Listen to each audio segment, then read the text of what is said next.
Unlocked is brought to you by Invincible, a program designed to unlock the potential of people and teams inside your organization. Join companies like Pfizer, Delta, the CDC, Google, and Chick-fil-A, and others in over 116 countries that are currently using this program to increase productivity and develop healthy cultures. Access hundreds of hours of content that is accessible anytime, anywhere. And finally, use real-time data to understand the health of every team inside your organization, which teams are performing and which ones aren't. Then understand the why behind that performance. Get free access to Invincible for 30 days by visiting www.giant.tv/30days. What do race cars and inbound marketing have in common? Amanda Martin. That's what. Amanda just launched her own inbound marketing agency. If you don't know what inbound marketing is, then you'll learn a little bit about what that is. But more, we talked about people. We talked about her past experiences with companies. She is forming her own company now, and she's worked for other companies in the past. And she, like all of us, I'm sure at some point in our careers, have learned things about what we want to bring with us to our next job or our next opportunity or our next company we launch, or what we don't want to bring with us. We're like, ooh, I'm never going to run my company that way, or ooh, I'm going to run my company that way. We think about these things as we are progressing in our careers, as we're maturing in the position that we're in, how we want to lead and how we want to be led. So this is really interesting. I want you to listen up as we talk through this segment and understand a little bit more about how you can unlock the potential in your people to make sure that they are being as productive as possible and helping you grow as a person and as a company. All right, ready to do this?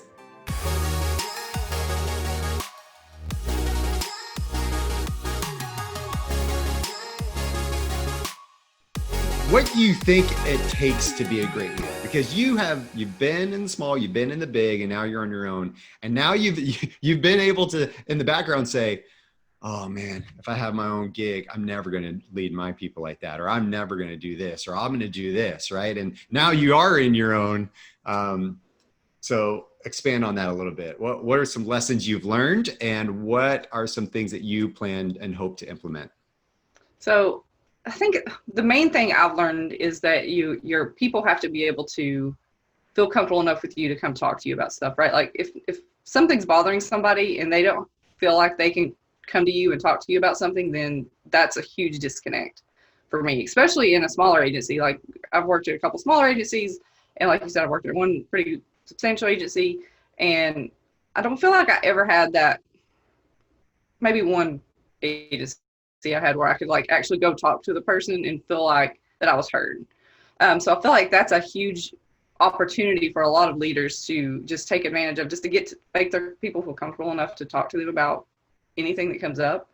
But at the same time, having the leadership to challenge people and help them grow. And that's something I've never really experienced, is being like, okay, well, what do you want to do? What's your end goal? Where do you want to end up, so that we can map out how you can get there.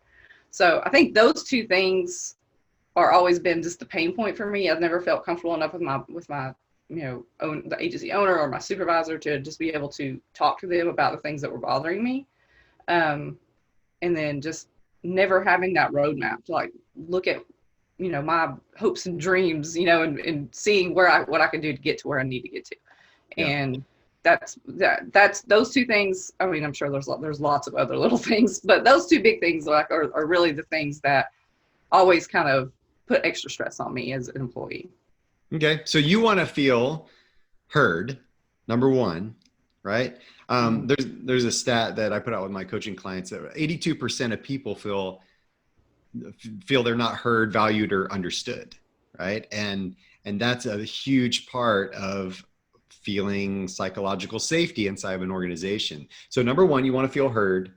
Number two, you want to feel invested in, right? That's kind of what I heard. Is that right? You're not disposable. You're not, they can't just kick you to the curb and somebody else come and take your place and do your job just as good as you can. Yeah. I mean, it's probably true, but like if you fit within your team, you know, I feel like that's a huge part of being a leader too, is putting together a team that gets along, supports each other, and wants to help each other. So that is a huge component. Good. So taking those things, now you're an agency owner. Now you're the boss. Mm-hmm. What are you doing to make that happen? So I'm a personality test nerd. I am a firm believer that if there's certain personality types that work really well together and others that don't, regardless of how your outward personality comes out. Sometimes, like if it's taking like a personality test, like a Myers-Briggs or an Enneagram or whatever, how you pronounce it, I think that gives you a lot of insight into how you can build a team, and taking a look at how people interact with each other and what their personalities are and how they want to be supported. It's kind of like the love languages thing, right? Like in a relationship, like you have to know what your love language is to know how to help somebody feel appreciated and supported. So I feel like those three things are something that when you're building a team, you have to really kind of look at that stuff and see how everybody's going to work together. So that's something that I'm focusing on. I'm really reading a lot of books and just really deep diving into the whole personality and psychological side of things, because I feel like that's super, super important. There's only been one agency I worked at, and it was the first agency I worked at for a length of time that even did that. Like they had you do Myers-Briggs before they got hired. So to me, I was like, it's really interesting. And that's probably the agency I've worked for that has the best culture. So it's really interesting that was the case for that agency. So that's something I'm keeping in mind. And when I'm also like, so right now there's a lot of people who are freelance that have, decided or otherwise that they are on their own now. And there's a lot of people who are out there who are super like great at their jobs that don't have a job. So I'm trying to take those people who I'm connected with and either helping them find somebody else that if they're not, a really good fit for me, or taking them and slotting them into spots where they can help me, if not at a full-time basis right now, at least at a contract basis, so I can start building that foundation. So those are the things that I'm kind of doing right now. I'm trying to take my time and do it slowly, not really diving into anything too quickly, because I am still kind of navigating this for the first time. So I think those are the biggies that I'm kind of focusing on. Cool.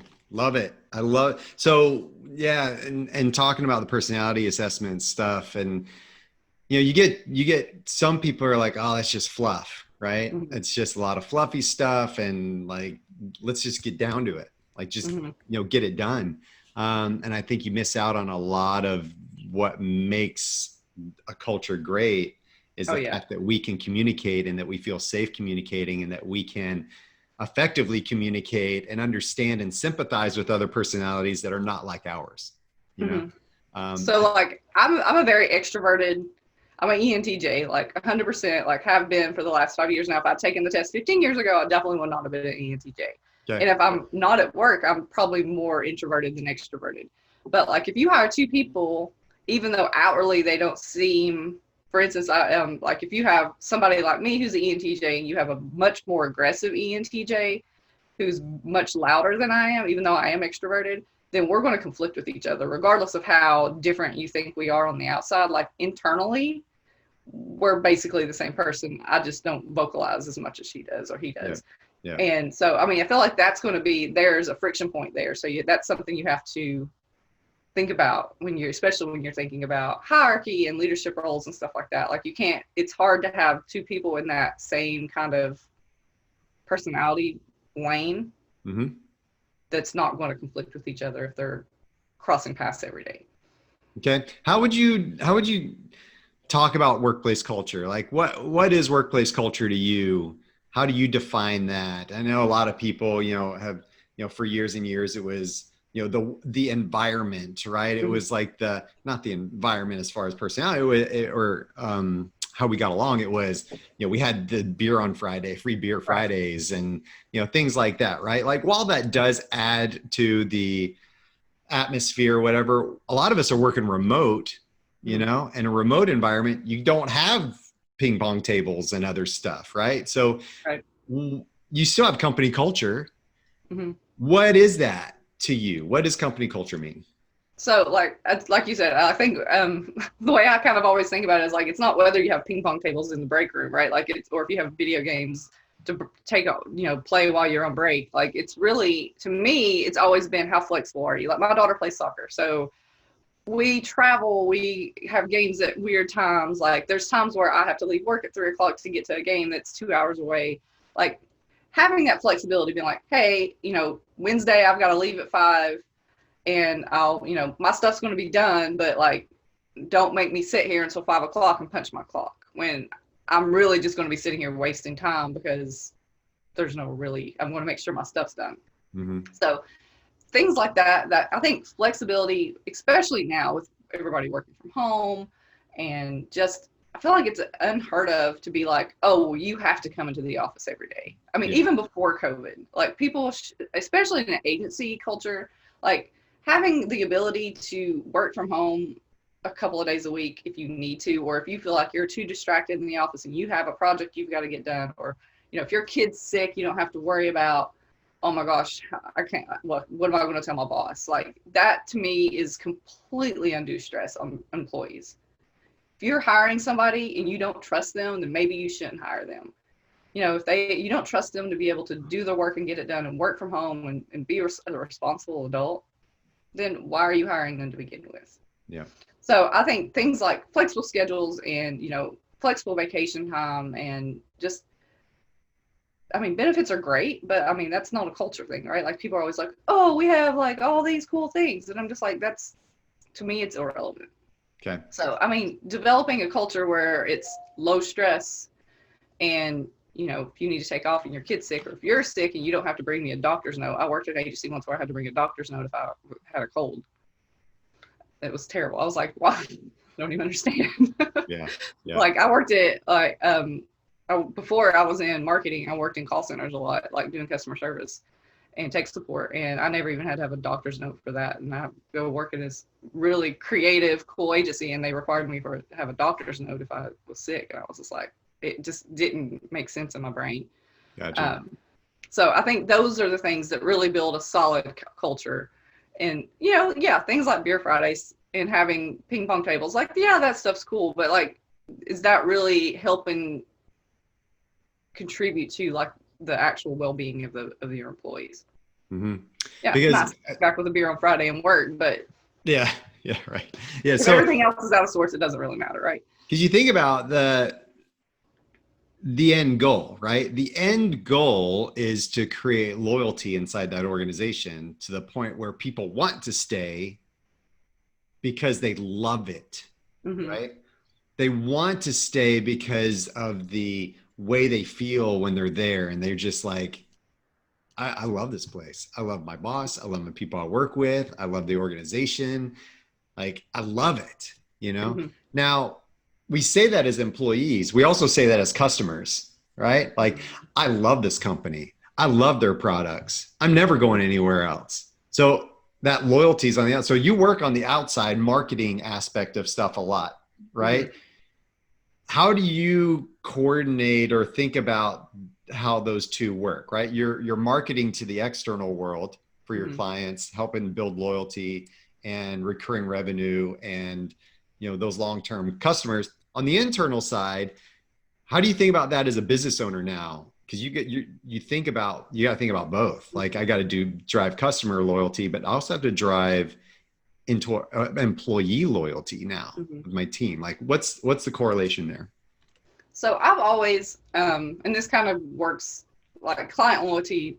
I'm going to think of it that way because client loyalty in an agency is huge. I feel like if your clients don't love you and your clients aren't happy and they feel kind of the same way your employees do, right? Like if they don't feel heard and they don't feel like understood, like then they're going to go take their business elsewhere. So I feel like the company culture internally does filter to externally with an agency, just because you have clients you have to take care of. And I've been an account manager, I've been a project manager, like I've wore a lot of hats. And as an account manager, I was also the person who had to execute the work. So I understood how everything was going. And I was also the project manager if I had to deal with design or with development or anything like that. So I understood the client account like backwards and forwards. And I had clients when I left one agency that left with me because they didn't like the person who ended up being their account manager next, because I cared so much and kind of did above and beyond for my clients because I wanted them to be happy.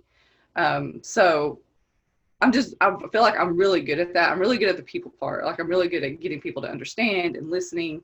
And I feel like that's such a huge part of even dealing with customers. If you don't listen to your customers and if you see a problem, you don't fix it, then there's going to be repercussions and it's going to be a ripple effect, especially if it's a large community that you're serving for products. That's mainly what I've dealt with. I've worked in racing. I've worked in, automotive. I've worked with hobby companies. I've worked with all these different kinds of companies, and they all have huge customer bases and communities that are built around these particular things. If you don't know your stuff and you're, posting stuff for a client, they're going to see right through you, and then that's going to look bad on the customer. So, I mean, there's just so much that goes into really solidifying a loyalty with a customer, regardless if it's a B2C customer or it's a B2B customer. I think that really knowing your customer, knowing who you're dealing with, and knowing what your purpose is there and what your why is very important. It's very important to communicate all that to everyone. So you have to kind of live, breathe, eat your culture. I love that. So that's what I kind of want to end with, right? The idea here about how do you unlock people? How do you unlock the potential of people? And it's not just your external customer, because you started to blend them both, right? We started talking about this and you start talking about blending them together. And if I heard you correctly, it's about the why, right? Your purpose, 100%. your foundation, because that isn't only going to be sold to your customers and help them believe what you believe, to help them purchase what you're offering, but your employees and your staff, they have to believe what you believe. They have to understand your why. And so if I get this correctly, you're talking about understanding that yourself, understanding what that is and how you want to impact the world is really what's going to unlock the people that you work with, either your customers or your employees, right? Oh, 100%. Cool. If you don't have a why as a person, then you need to figure out your why, because then that will help you figure out if you're in the right place or not. Yep. Killer. I love it. Besides your ever-changing hairstyles, which I absolutely love, what else can people get from you? What do you want to offer to individuals out there, and how do they get in touch with you? So my website is aveagency.co. Like I said, we're very new. We're only 2 months old, but I've been in marketing for 10 plus years. I've kind of shifted. Like I said, I used to work in automotive. We used to work in racing a lot. My fiance's company focuses mainly on racing, so I got to work with a lot of really cool companies as a consultant and strategist for him. But I've kind of shifted. I'm a nerd when it comes to sustainability and eco-friendly and vegan and all that stuff. So anything that's in that niche, like I'm trying to shift in that direction, because I feel like that's where I can be most beneficial to people, especially smaller companies who are just starting out, like really helping them dig into a purpose and getting their purpose out there to people. That's what I really want to shift towards. I don't know how realistic that is right now. But any kind of inbound marketing and HubSpot related stuff, like that's my niche. I've worked in it for 7 or 8 years now. So, that's kind of where my core competency is with everything, is mapping out strategies and figuring out where they are lacking in using the software and finding those holes and building up a strategy around fixing those holes. Thank you, Amanda, for those nuggets of information. Lots of good stuff. I am interested to keep this dialogue going about how we bring people together. There's so much disharmony right now in the world. There's especially with election year happening right now. And if you listen to this in the future, we're gonna have more election years. And what happens during an election year? divisiveness happens. And yeah, we see it on TV. Yeah, we see it in the political space, but it also, I feel, creates some divisive conversations.